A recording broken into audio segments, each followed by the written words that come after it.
प्रिय विद्यार्थियों, online class में आपका स्वागत है। आज हम बीए द्वितीय वर्ष में अपना जो दूसरा अध्याय है तांबे के कीड़े, उससे संबंधित जो एक रोचक अपने एकांकी है उसके बारे में बातचीत करेंगे।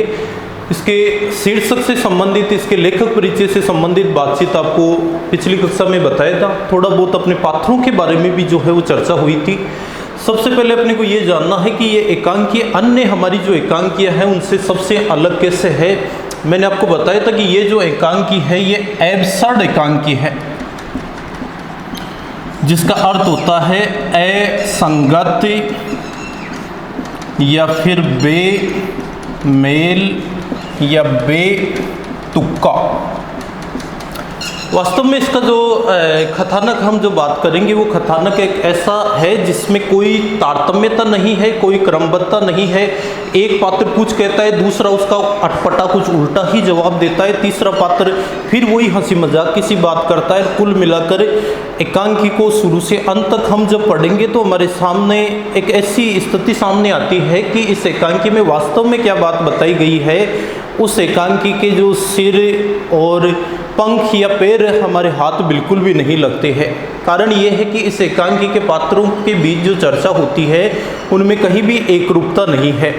सब इस तरीके से बात करते हैं जैसे कोई पागल या कोई विचित्र व्यक्ति आपस में जब चर्चा कर रहे हो और उनकी चर्चा का कोई विशेष मुद्दा न हो। इसी प्रकार से बेतुकी असंगत बातें इसमें बताई गई है। इससे सबसे बड़ी बात हम लेखक को लेकर ही जो हमने परिचय पढ़ा था उसमें आपको बताया था कि ये जो लेखक है इन्होंने स्वयं ने एक ऐसा जीवन जिया है जहाँ किसी भी प्रकार के इनके जीवन में हम ये कह सकते हैं कि सुख नहीं रहे थे। यहाँ तक कि इनके जीवन में अंत समय में इनकी हालत जो है एक पागल के समान हो गई थी। उसी को लेकर अपने घर गृहस्थी से ये दूर रहे, अपने परिवार से दूर रहे, अपनों से दूर रहे, जिसका प्रभाव इनकी कृतियों पर भी पड़ा है, इनकी रचनाओं पर भी पड़ा है। यही कारण है कि हिंदी में एब्सर्ड एकांकी के जो जनक है वो भुवनेश्वर माने जाते हैं। भुवनेश्वर ने यहाँ जो एकांकी लिखी है इसको एब्सर्ड एकांकियों की श्रेणी में पहले एकांकी भी माना जाता है। कि एब्सर्ड एकांकी के क्षेत्र में पहली एकांकी कौन सी है तो वो यही आती है तांबे के कीड़े। और एकांकी संग्रह की अगर बात करें तो पिछले जो लेखक परिचय में मैंने आपको बताया था कि कारवा उनकी जो एकांकी संग्रह है जिसको हिंदी का पहला एब्सर्ड एकांकी संग्रह माना जाता है। अब बात करते हैं इस एकांकी के पात्रों से संबंधित। देखिए इसमें जितने भी पात्र हैं उनमें किसी का कोई नाम नहीं है, केवल उनका जो काम है उसके अनुसार इसमें एक सांकेतिक रूप में जो है वो बात बताई गई है। सबसे मुख्य इस कार्यक्रम को संचालित करने वाली एक महिला है जिसके लिए अनाउंसर शब्द आया है। अनाउंसर का मतलब होता है कि किसी भी रेडियो पर, टेलीविज़न पर या और किसी जनसंचार के साधन पर या इसके अलावा मान लो रंगमंच पर किसी भी कार्यक्रम को उद्घोषित करने वाली, उस कार्यक्रम को संचालित करने वाला या करने वाली जो होती है उसको अनाउंसर कहते हैं। यहाँ पर जो महिला है ये पूरे कार्यक्रम को संचालित कर रही है। दूसरा इसमें पात्र आया है परेशान रमणी। रमणी का मतलब है एक युवती है जो बहुत ज़्यादा परेशान है। किससे परेशान है? अपने पति से और अपने जीवन से। ये दोनों पति पत्नी है इसमें। मसरूफ का अर्थ आपको बताया था कि कोई ऐसा व्यक्ति जो किसी न किसी काम में लगा हुआ रहे, व्यस्त रहे, हमेशा कोई न कोई कार्य करता रहे, उसको मसरूफ कहा जाता है। फिर एक अफसर है जो रिटायर हो गया है और अपने जीवन से वो बिल्कुल थक चुका है। वो कहता है कि मैंने जीवन भर बहुत सारे कार्य किए लेकिन अब मैं इतना थक चुका हूँ, इतना परेशान हो चुका हूँ कि मेरे से ढंग से चला भी नहीं जाता है, लड़खड़ाते हुए चलता है। एक पागल व्यक्ति के बारे में भी इसमें बात आई है जो बड़ी विचित्र सी जो है वो बातें एकांकी में करता है। एक रिक्शे वाला है जो अपना रिक्शा जो है वो रंगमंच पर ही चारों तरफ दौड़ा रहा है और कुछ आवाज़ें इसमें ऐसी आ रही है जो रंगमंच के पीछे से, पर्दे के पीछे से आवाज़ें आ रही है। और आपको बताया था कि पर्दे के रूप में इस एकांकी में जो है काला पर्दा लगाया हुआ है। तो कुछ पात्र सामने आके अभिनय करते हैं और कुछ पात्र उसके पीछे बैठकर भी बातचीत करते हैं और दोनों का जो मिला जुला रूप है वो अपनी इस एकांकी में प्रतिपादित किया गया है। सबसे पहले जब एकांकी की शुरुआत होती है तो शुरुआती रूप में ये महिला अनाउंसर अपने सामने आती है। ये महिला अनाउंसर कहती है कि हम इस दुनिया में आए हैं सरो सामान, अर्थात हम इस दुनिया में जब आए हैं तो हमारे पास कुछ भी नहीं था। और फिर आगे अब ये बताती है कि इस दुनिया में हमारे आने का क्या कारण है, हम दुनिया में क्यों आए, दुनिया में आने के बाद में हमने क्या किया और एक दिन ये दुनिया छोड़कर हम कहाँ जाएंगे, इस प्रकार की जो बातें हैं ये महिला अनाउंसर कर रही है। और इसका जवाब रंगमंच के पीछे से, जो पर्दे के पीछे जो व्यक्ति बैठे हुए हैं, वो व्यक्ति कुछ जवाब, इसका अटपटा सा जवाब दे रहे हैं। इसमें संकेत आया है कि एक आवाज़, जैसे बहुत सारी आवाज़ें हैं तो एक आवाज़ मतलब एक व्यक्ति पीछे से कुछ बोलता है कि हमने एक नई चीज़ इजाद की है। इजाद का अर्थ होता है आविष्कार, और वो नई चीज़ आविष्कार क्या ही कि कांच के बीज हमने आविष्कृत किए हैं। और ये कांच के बीज जैसे होते कि एक बार बो देंगे तो चाहे हजारों बार काटो, फिर वापस फसल बोने की कभी ज़रूरत ही नहीं पड़ेगी। सामान्य रूप से हम देखते हैं कि एक बार बीज बोते हैं तो फसल बड़ी होती है, काटने के बाद में पुनः हमें बीज बोना पड़ता है। लेकिन ये कांच के बीज उन्होंने जो आविष्कृत किए हैं, इन आवाज़ लगाने वाले व्यक्तियों ने इनकी विशेषता ऐसी बताई है कि एक बार बोने के बाद में कभी भी नष्ट नहीं होते। जितनी बार जी चाहे उतनी बार फसल को काटो, लेकिन कांच के बीज कभी भी नष्ट नहीं होते हैं। तो दूसरा व्यक्ति वही पर्दे के पीछे से बोलता है कि ऐसा नहीं है, हमारे कांच के बीज जैसे है जिनको कोई दीमक भी नहीं लगती है, जिनको कोई कीड़ा खा भी नहीं सकता है, क्योंकि ये बीज ऐसे है कि इनके ऊपर किसी का कोई असर नहीं पड़ता है। इनमें न किसी दवा की ज़रूरत होती है, न देखभाल की ज़रूरत होती है। केवल अपने को एक बार इनको ज़मीन में बोना है, उसके बाद में बिल्कुल भी इनकी देखभाल नहीं करनी है। अगर इनको पानी भी अगर नहीं मिलेगा तो भी ये बीज अपने आप बढ़ते रहेंगे। कुल मिलाकर ये है कि एक अटपटी सी जो बात है वो पात्रों के द्वारा हो रही है। तभी इनके बीच में ये रिक्शे वाला आता है और आते क्या कहता है कि सूरज मर गया है। जो बादल है उन बादलों ने सूरज का गला घोट दिया है। कारण क्या था कि उस दिन जो थे आकाश में बादल हो रखे थे, सूर्य दिखाई नहीं दे रहा था। तो रिक्शे वाले ने आते ही क्या घोषणा की कि सूरज मर गया है और बादलों ने उसकी हत्या कर दी। अब बड़ी विचित्र बात हो गई कि अब कभी सूरज उगेगा भी नहीं और हमारी जो धरती है इस पर कभी उजाला होगा ही नहीं। इस तरीके की जो बात है वो रिक्शे वाला कर रहा है। और मेरे रिक्शे की क्या है कि चारों तरफ कांच लगे हुए हैं। अब सूर्य दिखाई नहीं देगा तो अपने को कुछ भी अगर देखना होगा तो हम अपने कांच के माध्यम से जो है वो आसानी से एक दूसरे को देख सकते हैं।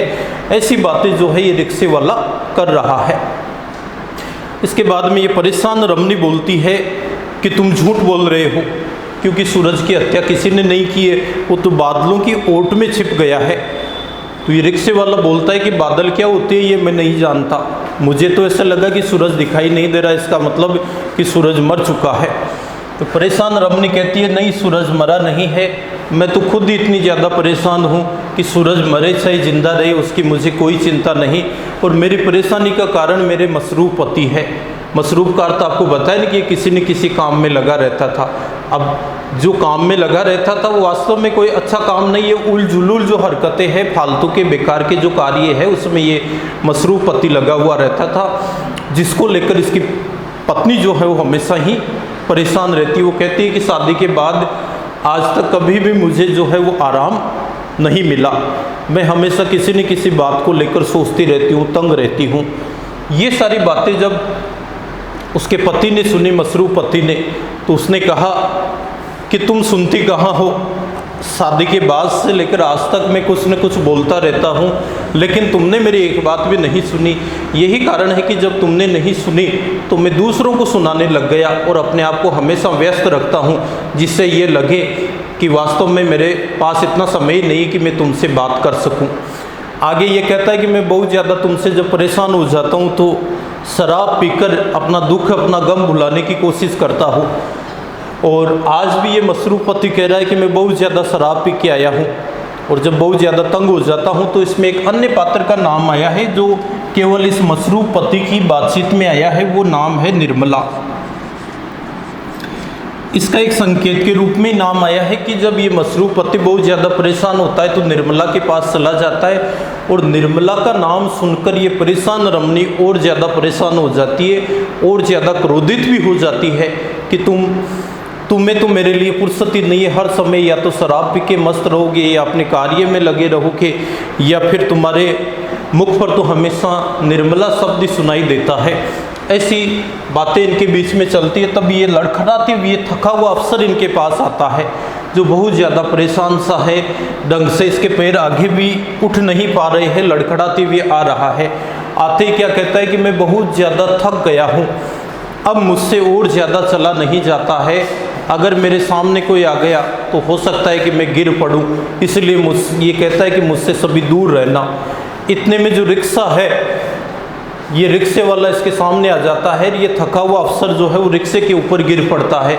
रिक्शे पर गिरते ही रिक्शे का एक जो कांच है वो टूट जाता है। तो रिक्शे वाला कहता है कि तुमने मेरे रिक्शे का कांच तोड़ दिया, अब इसका हर्जाना तो तुम्हें भरना ही पड़ेगा। थका हुआ अफसर कहता है कि ये कांच मैंने नहीं तोड़ा, बल्कि अपने आप ही टूट गया, क्यों तुम मेरे सामने अपना रिक्शा लेकर आए?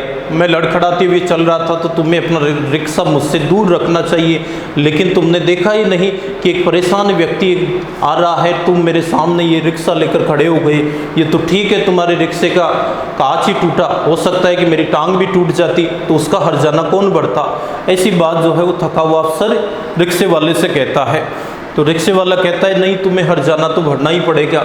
थका हुआ अफसर कहता है देखो मैं एक अफसर था, आज ठीक है कि बुढ़ापे में हूँ, मेरे से चला नहीं जाता है, किसी समय मेरा दिमाग इतना चलता था कि मैंने लाखों खोपड़ियाँ जो है उनमें से ऐसे विचार ग्रहण किए हैं कि एक विचार भी अगर तुम्हारे सामने प्रस्तुत करूँगा तो तुम्हारी कोई औकात नहीं है कि तुम मेरे से बातचीत कर सको। अब बात अलग है कि मैं बहुत ज़्यादा परेशान हो गया हूँ, थक गया हूँ, तो दिमाग में मेरे जो है कोई विचार कौनता ही नहीं, आता ही नहीं है। ऐसी चर्चा होने के दौरान ही ये पागल व्यक्ति दौड़ा हुआ आता है और आते ही इसने क्या घोषणा की कि देखो मसालची जो बाबा है उसकी सूटर को कीड़े लग गए हैं, और वो कीड़े हैं तांबे के कीड़े। मसालची बाबा की सूटर को कीड़े लग गए हैं, तांबे के कीड़े, और उसकी पूरी सूटर को खा गए हैं। ये तुम में समय पर पहुंच गया तो थोड़ा बहुत उसका जो टुकड़ा है वो मैं आपके पास लेकर आया हूँ। पागल आया जब इनके सामने बात करने लगता है तो अन्य जो पात्र है इसका विरोध करते हैं कि तुम तो पागल हो।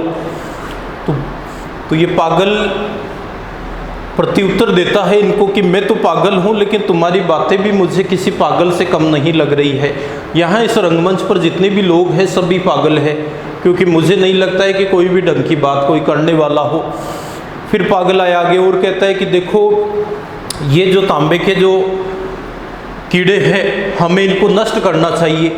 अगर ये मान लो किसी इंसान के लग गए तो पूरे शरीर को खा के खोखला कर देंगे। तो थका हुआ अफसर कहता है कि मैं तो पहले से इतना ज़्यादा थका हुआ हूँ कि मेरा शरीर तो पहले ही काम नहीं दे रहा है, लगता है कि मेरे शरीर के अंदर भी तांबे के कीड़े लग गए हैं, जिसके कारण इसने काम करना बंद कर दिया। इस प्रकार की उलझुलूल जो बातें हैं इनके बीच में हो रही है। तभी ये जब अनाउंसर जब कोई व्यक्ति बहुत ज़्यादा बोलने लगता है, तो मैंने आपको बताया था कि इसने अपने हाथ में एक झुंझुना ले रखा था और ये झुंझुना बजाती है, और झुंझुना बजाकर किसी वक्ता की बात या किसी वक्ता की बात जब बहुत ज़्यादा अटपटी हो जाती है, वो पटरी से उतरने लगता है, तो उसको एक प्रकार से नियंत्रित करने का जो कार्य है वो ये महिला अनाउंसर करती है। तो सब कहते हैं कि देखो अपनी एकांकी ऐसी है जिसमें कोई खत्ते भी नहीं है, लेकिन हमने एक ऐसा खत्ते बना लिया है कि बेबात की बात बना ली है। इस प्रकार की चर्चा करती है। तो महिला अनाउंसर कहती है कि बेबात की नहीं, ये हमारे समाज की पीड़ा है, जिस पीड़ा को हम एक एकांकी के माध्यम से जो है उजागर कर रहे हैं। ये संकेत भी जो है वो पात्र आपसी अपनी बातचीत में ही देते हैं। अब आपको बता दें कि जब ये इस एकांकी की समाप्ति होती है तो ये महिला अनाउंसर जो है एक गीत गुनगुनाने लगती है इस संसार को लेकर कि वास्तव में इस संसार में लोग क्यों आए, संसार में उनके जीने का क्या तरीका है। ये जो पात्र इसमें सांकेतिक रूप में आए हैं, इन पात्रों के माध्यम से वो ये बता रही कि हमारे देश के या पूरे संसार के जो लोग हैं ठीक ऐसी ही उलझुलूल हरकतें करते हुए, उल्टा सीधा कार्य करते हुए अपना जीवन जी रहे हैं, जिस प्रकार से अपने एकांकी के पात्र कार्य कर रहे हैं। अब बात करते हैं कि ये जो एकांकी है, इस एकांकी के पीछे एकांकीकार का क्या उद्देश्य रहा है, उन्होंने इस प्रकार की एकांकी क्यों बनाई है जिसका कोई सार ही नहीं है। उन्होंने इस एकांकी के माध्यम से ये बताया है कि ये हमारे देश के मध्यम वर्ग की पीड़ा है, जो पीड़ा उन्होंने स्वयं अपने जीवन में भोगी थी। और इन सांकेतिक काल्पनिक पात्रों के माध्यम से उन्होंने ये बात उजागर की है कि हम अपने जीवन में से बहुत सारे कार्य करते जो बिल्कुल अटपटे और विचित्र होते हैं, और इन विचित्र कार्यों के द्वारा उन्होंने ये बताया है कि ये हम स्वयं अपने जीवन में बहुत सारी पीड़ाएं भुगतते हैं, जिस समय हमारा सहयोगकर्ता कोई नहीं होता है और हम हमारे जीवन की उल्टी सीधी हरकतों से ही अपने जीवन को आगे बढ़ाते। जीवन का वास्तव में जो लक्ष्य उद्देश्य होना चाहिए वो हमारे जीवन में नहीं होता है, जैसा एकांकी के पात्रों के बीच में नहीं हुआ था। तो ये अपनी एक छोटी सी एकांकी थी जिसमें असंगत पात्र और असंगत बातों के माध्यम से जो है वो तांबे के कीड़े अर्थात ऐसे कीड़े जो कभी नष्ट नहीं हो और किसी भी चीज़ को खाकर नष्ट कर देंगे, ये सारी बातें इन्होंने बताई है। अब हम अपनी अगली कक्षा में जो बातचीत करेंगे वो इससे संबंधित 2 महत्वपूर्ण जो प्रश्न बनते हैं उनकी चर्चा करेंगे।